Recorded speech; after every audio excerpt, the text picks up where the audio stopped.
ఇప్పుడు ప్రతి ఒక్కరి ఇంట్లో సమస్య అయిపోయింది చెదలు. ఈ చెద పురుగులు ఒక్కసారి మన ఇంటికి వచ్చాయంటే చెక్క వస్తువులన్నింటినీ నాశనం చేసే వరకు అవి వదలవు. మన ఇళ్లలో బెడ్స్, మంచాలు, తలుపులు, కిటికీలు, కుర్చీల ఎన్నో చెక్క వస్తువులు ఉంటాయి. వీటిని సరిగ్గా మెయింటైన్ చేయాలంటే వాటికి చెద పట్టకుండా ఉండాలి. కానీ కొన్నిసార్లు వాతావరణం తేమగా ఉండడం వల్ల ఇంకా అనేక కారణాల వల్ల చెద పురుగులు వస్తూనే ఉంటాయి. అంతేకాకుండా ఎక్కువ రోజులు వస్తువుల్ని వాడకపోయినా చెద పురుగులు వస్తాయి. వీటిని మనం సహజంగానే దూరం చేయాలంటే కొన్ని టిప్స్ పాటించాలి.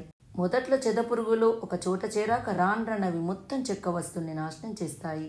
అలా కాకుండా ఉండేందుకు కెమికల్స్ ఉన్న మందులే కాకుండా ఇంట్లో చిట్కాల ద్వారా కూడా చెద పురుగులను పారద్రోలవచ్చు. ఒకటి అలోవెరా. అలోవెరా చెద పురుగుల్ని నాశనం చేస్తుంది. అందుకోసం చెద పురుగులు తిరిగే చోట అలోవెరా జెల్ రాయడం మంచిది. దీనివల్ల చెద పురుగులకి ఊపిరాడకుండా అవి చచ్చిపోతాయి. దీన్ని వాడడంతో మనకి ఎలాంటి సమస్యలు కూడా ఉండవు, కాబట్టి హ్యాపీగా వాడుకోవచ్చు. వెనిగర్, నిమ్మరసం కూడా చెద పురుగులకు చెక్కు పెట్టడానికి ఉపయోగించవచ్చు. వైట్ వెనిగర్ని నిమ్మరసంలో బాగా కలపాలి. దీన్ని స్ప్రే బాటిల్లో వేసి స్ప్రే చేస్తే చెద పురుగులున్న చోట ఈ ఘాటు వాసనకు చెద పురుగులన్నీ చచ్చిపోతాయి. సోప్ వాటర్తో కూడా చెద పురుగులను ఈజీగా చంపేయవచ్చు. దీనికోసం 2 కప్పుల నీటిలో 2 టేబుల్ స్పూన్ల లిక్విడ్ డిష్ సోప్ వేయాలి. బాగా కలపాలి. దీనిని మనం స్ప్రే బాటిల్లో వేసి చెదలు తిరిగే చోట స్ప్రే చేయండి. దీనివల్ల చెద పురుగులకి ఊపిరాడవు.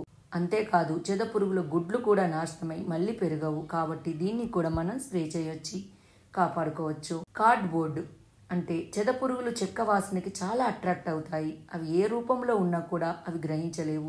దీంతో చెక్కలా కనిపించే కార్డుబోర్డుని కాస్త తడిపి చెద పురుగులు తిరిగే చోట ఉంచాలి. మొత్తం చెద పురుగులు ఆ కార్డుబోర్డుకే అట్రాక్ట్ అయ్యి వాటిపైకి చేరుతాయి.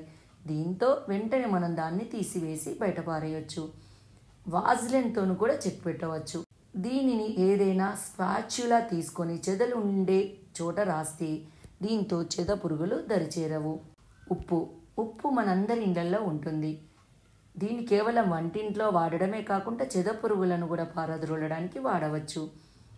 అదెలా అంటే ఒక గ్లాస్ నీటిలో స్పూన్ పరిమాణంలో ఉప్పు కలిపి దానిని స్ప్రే బాటిల్లో పోసి దీనిని స్ప్రే చేయడం వల్ల చెద పురుగుల్లో హైడ్రేషన్ మొదలవుతుంది. దీంతో ఎలాంటి సైడ్ ఎఫెక్ట్ లేకుండానే చెద పురుగులు చనిపోతాయి. నీమ్ ఆయిల్ వల్ల కూడా చెద పురుగులు చాలా వరకు కంట్రోల్ అవుతాయి. ఈ ఆయిల్కు ఘాటైన వాసన ఉండడం వల్ల ఇది క్రిములు, కీటకాలను చంపేస్తాయి. దీంతో మీ ఇంట్లో చెక్క వస్తువులకు ఎలాంటి సమస్య రాదు. నీమ్ ఆయిల్ వాడడం వల్ల మరో ముఖ్య లాభం ఏమిటంటే చెద పురుగుల్లో పునరుత్పత్తి వ్యవస్థను దెబ్బతీస్తుంది. వాటిని ఆకలితో చంపుతుంది. కాబట్టి హ్యాపీగా దీనిని చెదలున్న ప్రాంతంలో స్ప్రే చేయొచ్చు. దీంతో సమస్య చాలా వరకు దూరమవుతుంది. ఇవి ఏమి చేసినప్పటికీ ఒక్కొక్కసారి మన చెద పురుగులు పట్టిన పట్టు వీడనట్టు విపరీతంగా చెద పురుగులు పడతాయి. అంటే కప్బోర్డ్స్కు వెనుక భాగంన చెదలు పడుతుంది. మనం ఇలాంటి ఏమి వెనుక భాగంన పట్టినప్పుడు చేయలేము. కాబట్టి అప్పుడు తప్పకుండా మందులు వాడవలసిందే.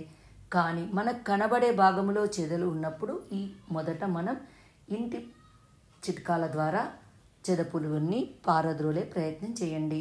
ఈ వీడియో మీకు నచ్చినట్టయితే లైక్ చేయండి, కామెంట్ చేయండి, సబ్స్క్రైబ్ చేయండి. నోటిఫికేషన్ల కోసం పక్కనే ఉన్న బెల్ ఐకాన్ క్లిక్ చేయండి. Thank you.